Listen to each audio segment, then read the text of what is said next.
మొన్నటి వరకు బొత్స సత్యబాబు గారు చెప్పినా లేకపోతే XY మాట్లాడినా మాకు అనుమానాలున్నా మేము ఎప్పుడూ అనుకోలేదు.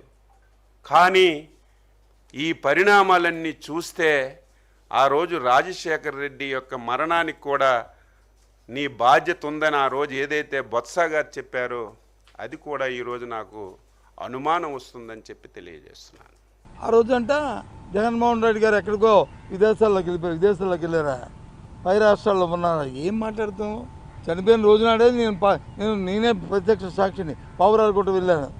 అన్వేషించడానికి కేంద్రంతోనే రాష్ట్రంతోనే ఒక పక్క సంప్రదింపులు చేసి తెల్లవారు 5 గంట 4 గంటలకల్లా ఆ బాడీ ఎక్కడుందనేది ట్రేస్ చేసి కర్నూలులో వచ్చి పోస్ట్ మార్టం జరిపించుకుని కర్నూలు వరకు వెళ్ళి కర్నూలులో అక్కడ పోలీస్ పరేడ్ గ్రౌండ్స్లో అక్కడ ఉంచి అక్కడ నుంచి నేను ముందుగా క్యాంప్ ఆఫీస్కి వచ్చాను. నా వెనకదే రాజశేఖర్ గారి తాలూకా ఆ దేహాన్ని తీసుకొచ్చారు, బాధదేహాన్ని పోస్ట్ మార్టం చేసి. నేను నా భార్య ఝాన్సీ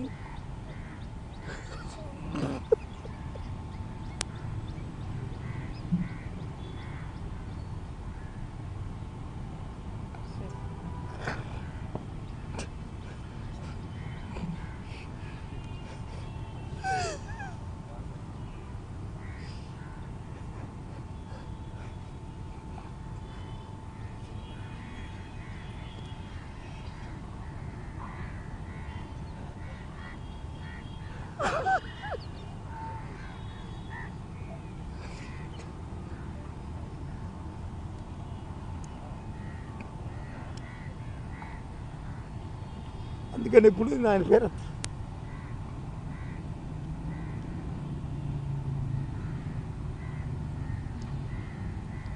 మా అనుభవం అలాంటిది.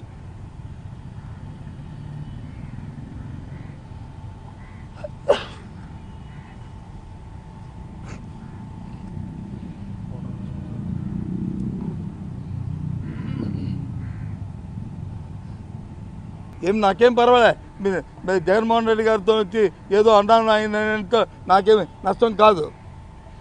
కానీ రాజశేఖర రెడ్డి గారితో అవసరాన్ని తీసుకొచ్చి నువ్వు పెట్టావు కాబట్టి ఇవాళ ఇది మాట్లాడుతున్నా.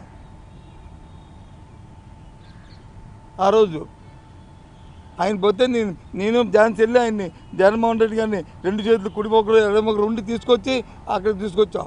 కావలిస్తే చూసుకోండి క్లిప్పింగ్లు మీ దగ్గర. ఆయన ఊర్లో లేరా అప్పుడు? ఆయన మా ఇద్దరం తీసుకెళ్ళదా క్యాంప్ ఆఫీస్లో ఇంటి దగ్గర నుంచి అక్కడికి? ఇది వాస్తవం కాదా? ఏంటి మాటలు?